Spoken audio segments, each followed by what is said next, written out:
Many first-century Romans considered him to be the emperor that Rome never had. His name was Germanicus Julius Caesar, one of the Roman Empire's most important generals.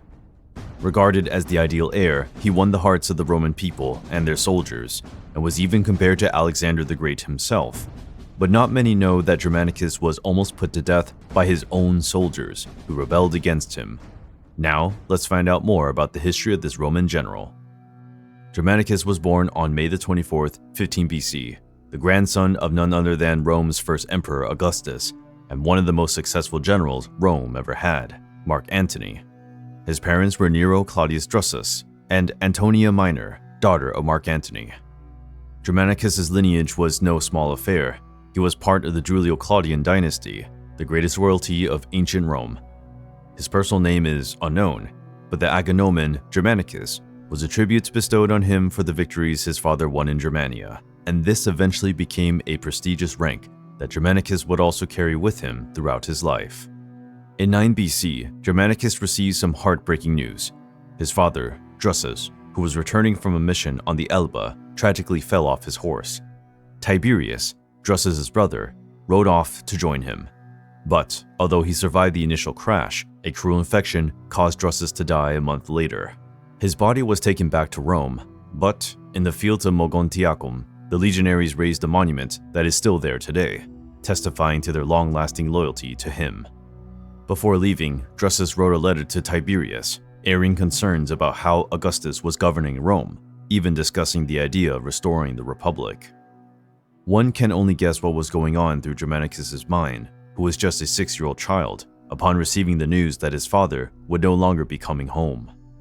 In Drusus's honor, the Roman Senate built an arch on the Appian Way with the letters DEGERM, symbolizing his conquest on the Elbe and his fortitude as a general. They also gave him the title Germanicus, which was passed on to his son. This special title would not only be a tribute, but also something that would reverberate through time, being used by many notable members of the Julio-Claudian family, including Caligula, Claudius, and Nero. Drusus's death not only brought with it the loss of a father, but also the beginning of a difficult journey for the young Germanicus, who, from that moment on, as the eldest son, took over as the head of the family. Several years went by, and in 4 AD, Gaius Caesar, chosen as Augustus's successor, died of a battle wound, and this sparked a series of events that would change the course of imperial history. Given this power vacuum, Augustus looked to Germanicus as a viable option, as he was already about 18 years old at the time. But the influence of Livia, Augustus's wife, convinced him to see his stepson, Tiberius, as a wiser choice. As a result, he was adopted on June 26, 4 AD, signaling the beginning of a new era in the imperial succession. But there was one special requirement. Tiberius had to adopt Germanicus as well, ensuring that he would be next in line. This adoption not only changed the trajectory of his lineage, but also switched it from the Claudian dynasty to the Julian one. In line with Roman naming traditions, he took the name Julius Caesar while retaining his agnomen, becoming Germanic Julius Caesar. This way, although Augustus was not his biological father, this adoption by Tiberius made Germanicus Augustus's grandson. To tighten family ties even further, Augustus had Germanicus marry his granddaughter, Agrippina. The two would later have 9 children. 2 years after his adoption, Germanicus was named quaestor at age 20. This astonished Roman society, as he had achieved it 4 years earlier than the law allowed. That same year, he was sent to Illyria to help Tiberius quell the revolt of the Pannonians and Dalmatians. Germanicus's mission was not just a test of his military skill, but an opportunity to display the empire's strength and resourcefulness. With a diversified army of conscripted citizens and former slaves, he joined Tiberius in Sicya, Illyria, where the challenge was waiting for the Romans in the mountains, where the rebels had taken refuge. The mountainous terrain presented unique challenges for them. The rebels, proficient at attacking from fortresses on the heights, pushed Tiberius to innovate. Splitting his army into smaller detachments, he waged a war of attrition against the insurgents, a tactic that required patience and precision. Germanicus' strategic contribution to this scenario did not go unnoticed. His detachments acted against the rebellious tribes, attaining several victories. In the meantime, the Romans implemented a scorched earth policy, attempting to deprive the rebels of resources and undermine their resistance. There was a turning point in 8 AD when Bato the Brucian, a rebel commander, betrayed his leader, Pinus, handing him over to the Romans in exchange for a pardon. This truce was short-lived, however, as Bato was ultimately defeated and executed by his former ally. These events left the Pannonians in shambles, clearing the way for the Romans to subdue the region without much resistance. This also added a precious bonus to the army, with 8 auxiliary cohorts joining the Roman ranks.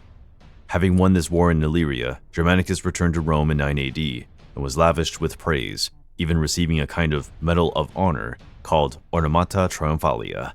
He also earned the special title of Praetor, which not only allowed him to run for consul ahead of time, but also enabled him to speak in the Roman Senate right after the consuls, proving that he was becoming increasingly influential. Throughout his consulship, Germanicus not only pleaded for the accused in the courts, boosting his popularity, but also organized the Ludi Martialis, including grand events such as the release of 200 lions in the Circus Maximus. This combination of judicial skills and spectacular events solidified his position as a sought-after personality in Rome. Later that year, news of the disastrous battle of the Teutoburg Forest, in which 3 Roman legions, led by Varro, were annihilated by a coalition of Germanic tribes under Arminius, shook everyone in Rome. Augustus then faced a dilemma: the need for more troops to support his military campaigns. He had to introduce compulsory conscription, a highly unpopular measure that reflected the urgent need to recruit soldiers. The dire shortage of volunteers led to extreme actions, such as the purchase of slaves by the state, who were then freed and turned into soldiers.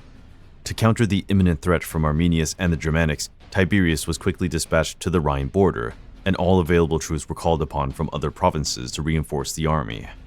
Interestingly, the much-feared Germanic invasion of Roman territories never took place. The warriors of Arminius, leader of the Germanic tribes, decided to follow the historical tradition of many tribal armies. They disbanded, returning to their homelands to rejoice in the glory they had won. With time, Tiberius became stronger in the region by undertaking punitive expeditions against the Germanic tribes, and this helped to restore the Roman reputation. The confidence damaged by Varro's defeats slowly began to recover. In 11 AD, the now proconsul Germanicus was sent with Tiberius to mend the damage. He was around 27 years old and had built up plenty of experience during the Pannonian tribes' rebellion. Tacitus reported that when Germanicus visited the site of the Battle of Teutoburg, he gave the order to assemble these soldiers' remains and bury them in proper graves, as their bodies had been left to rot on the battlefield.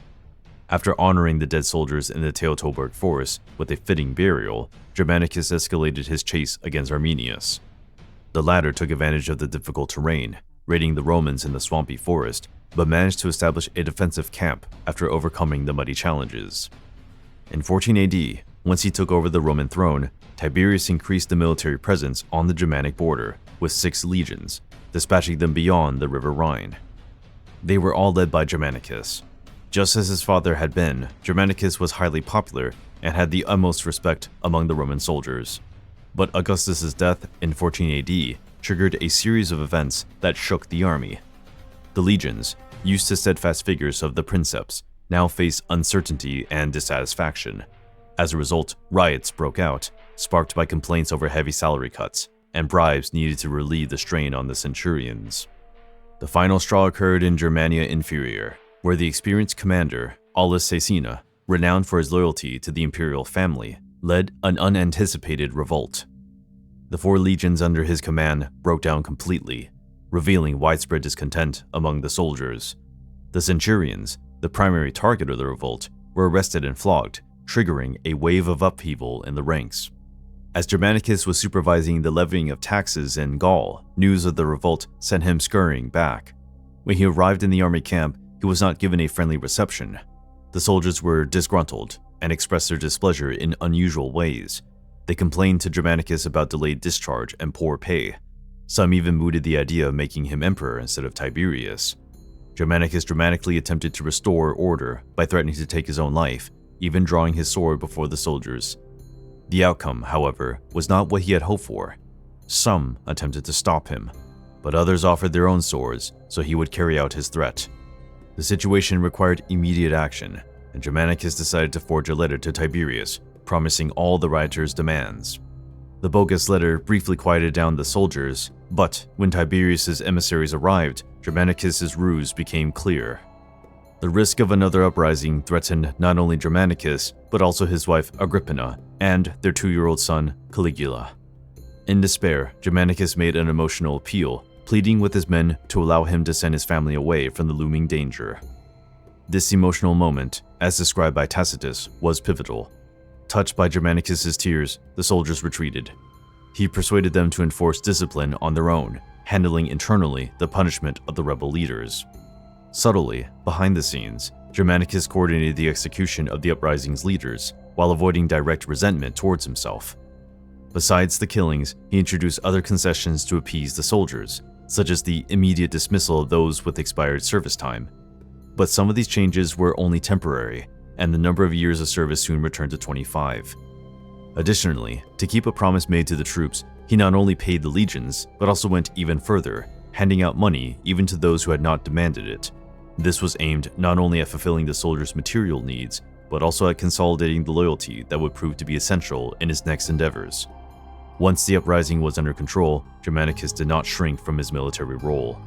When the campaign season was over, he led a punitive column against the Marsi, a Germanic people settled among the Upper Ruhr. Germanicus unabashedly ordered the massacre of the Marsi villages and the plundering of their territory.